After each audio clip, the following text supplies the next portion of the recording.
Well, hello, cash flow challengers and tribe. Dr. Galen Dietrich here, and I'm going to be walking you guys through the very first lecture. And this first lecture is all about sales from the standpoint of probably an unorthodox perspective, actually. One that's a bit more of where you're the causal agent in many ways that you've maybe never thought of before. And when you've got that down, when you've basically got the good earth to sow seeds into, everything goes and everything grows. If you do not take care of the soil, which is usually your mental and emotional energy, the way you're thinking about things, how creatively you deal with problems that come up, etc.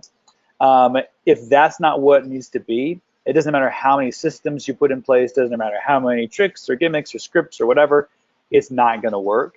Or you're going to get haphazard results at the very best. And a lot of times what we hear from people is that maybe they've applied some system or technique, the energy's not right behind it, and then the type of patients they're getting, people are saying yes to them, but the type of yeses are associated and attached to people that are not that fun to deal with. So what we want in an ideal world is we actually want to have sales working in such a way that it's all harmonious, that you are becoming somebody who genuinely attracts great people to you. You magnetize them to you, and treatment goes well. You can problem solve efficiently and quickly. You can leverage well. Everyone's happy. Like, that's what we're looking for. We're not looking for just a couple of dollar signs. So with that said, that's how we're going to kind of start this out. For those of you who just jumped on here, we've got Alex, Jesse, Danielle, good to see you. Drew, good to see you. I'm going to be walking through this. We're going to try to finish in about an hour and a half, and then leave a little bit of room for Q&A at the very end for about 15 minutes or so.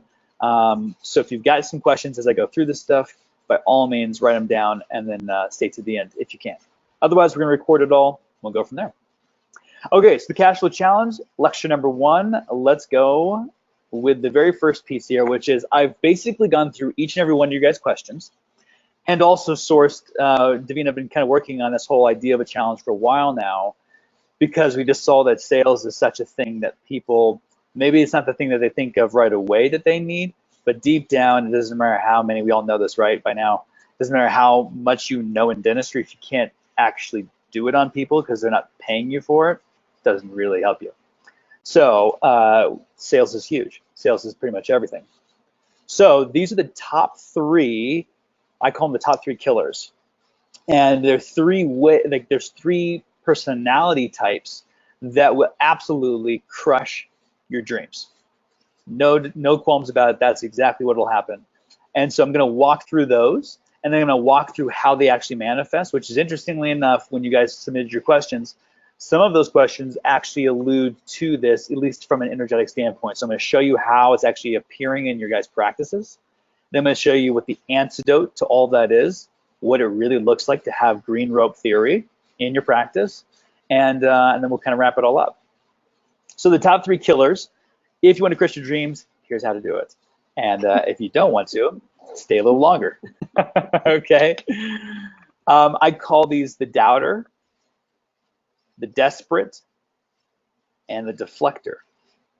Okay, these 3 are the most common manifestations of people who are just killing their sales vibe over and over and over again. And they're either bringing the wrong people into their practice, or people are not saying yes, or people saying, hey, I just need a little bit more time, I gotta go talk to so-and-so. There's a reason why those things are happening, and it stems from who you're being. That's a really important point. It's actually probably the most important point for this entire lecture, which is you are the cause. The dollar signs that come into your practice are the effect. And just like anything in science, cause results in an effect. So if you just try to manage the effects, that's where everyone goes wrong. And it's also probably the part that's least understood, is what on a causal level is truly going to impact the effect level. So let's go deeper into each of these 3. The doubter. I encapsulate this by saying this is when you are convincing yourself that a person doesn't necessarily need the ideal treatment plan. So a few of you guys asked about this. and we've had conversations with you guys too about this, that a person comes into your practice, and let's say that they have pretty significant wear all over the place, but they're happy, and they seem like they're totally fine, right? Like life is good. Nothing seems to be bothering really. There's no pain. There's no symptomatic stuff. It's not like that someone's coming in with like piercing pain in their masseter, and you're like, okay, we got an issue here. This is a person who you can tell, yeah, you've like destroyed what God gave you, and you seem to be totally fine with it. The doubter is the type of person, the type of dentist who starts to then convince themselves, well, maybe I don't necessarily suggest what I think could happen, what should be ideal for them, because I don't want to like mess with them. I don't want to like ruffle their feathers. They seem to be like pretty happy in life right now. I don't want to steal that from them, right? So this shows up in so many different ways. In fact, there's a study that came out talking about what the #1 reason for practices failing is. It's not associateships. It's not bad patients. It is not insurance involvement. The #1 reason why practices fail: undiagnosed treatment. Now, there's a big piece to this that might be, you might have like a little light bulb that's going off in your head, some little trigger that's saying, oh yeah, but what about the ethics of dentistry? What about the ethics here, guys? Like, let's calm down here, diagnosing treatment right and left. I gotta know about that. Don't worry, we're gonna get into that. There are 2 manifestations typically of the doubter in your practice. And this does not mean that you guys are each one of you are all of these things. You might find that you resonate with one of these, a couple of them. And so my idea in this lecture is just to kind of start to point out what possibilities are and where we can start to go to work on them based upon the questions we receive. So one of the ways in which this shows up is martyrdom, right? We got Alex is vibing. He's vibing. So, and it's funny, I love that you're laughing, because when I first came across this idea, I was like, oh shit, that's me. 100%. And so the question I want you guys to ask yourself is, do you believe, and this is a lie, do you believe the lie that you cannot be rich and also a great person? Do you put them on 2 different sides of a coin? Yeah, probably. Because if you think that ethical dentistry does not equate to also making a shit ton of money, then don't complain when you don't have shit tons of money. Because most everyone cares to be a good person. And most everyone says they want to be rich. But if those 2 are 2 different things, you're going to have to choose between the 2. And most people are going to choose being a good person. So sit with that for a second and ask yourself, are you being a martyr for your practice? There's no logical reason why ethical dentistry has to be on a different side. In fact, I would actually propose to you, this is maybe a little bit provocative, I would actually suggest to you that if you do not tell that farmer, right, that square-jawed farmer that comes in who's annihilating his teeth, things like life is good, he's happy, things are fine, but he's lost 3 to 4 millimeters of tooth structure, I actually think it's unethical to not suggest what he needs to have the healthiest life possible. Now, pushing him and pressuring him to do something that he doesn't want to do, sure, that can be very unethical. That can be manipulative. We're going to get to that. But if you don't propose it, if you do not walk him through what is really going on and ask him stimulating questions that get him creatively going through what's actually been happening for him, if you don't understand the science behind that, the health implications and risks of someone who is annihilating their dentition, that's unethical to me. That's unethical. So what they say, yes or no, doesn't matter. That part, take out of the equation. You defending the truth and their health, that has to be your priority. And it just so happens that the universe is good. You get to propose that, and if you do that enough, when you see it, and you start to become aware of it, right? If you do that, it also just so happens to typically make you wealthy. And there's no reason why those two can't be the same thing. There's no reason. There's an old saying that if you want to become a millionaire, help a million people solve the problem. Helping more and more people and being paid for it, it's a great thing. So really start to sit with that a little bit. We're going to come back to this in different ways, in different pieces and parts. But that's a big, big thing. This is a huge one. That's why I kind of wanted to start with this one. The other piece here too, I was talking to one of our clients about this, and they were dealing with this particular problem, right? And it was very, very obvious given some of the cases that were just going out of their office, and they were very much defending, this is something that I just don't feel, I feel like other people are making themselves rich based upon suggesting treatment that shouldn't be done. It's a very, very different thing than, you know, if a person has needs a sealant and you do a crown. We're not even in the ballpark of that, right? We're not even talking about that. We were talking about actual awareness of problems that are significant.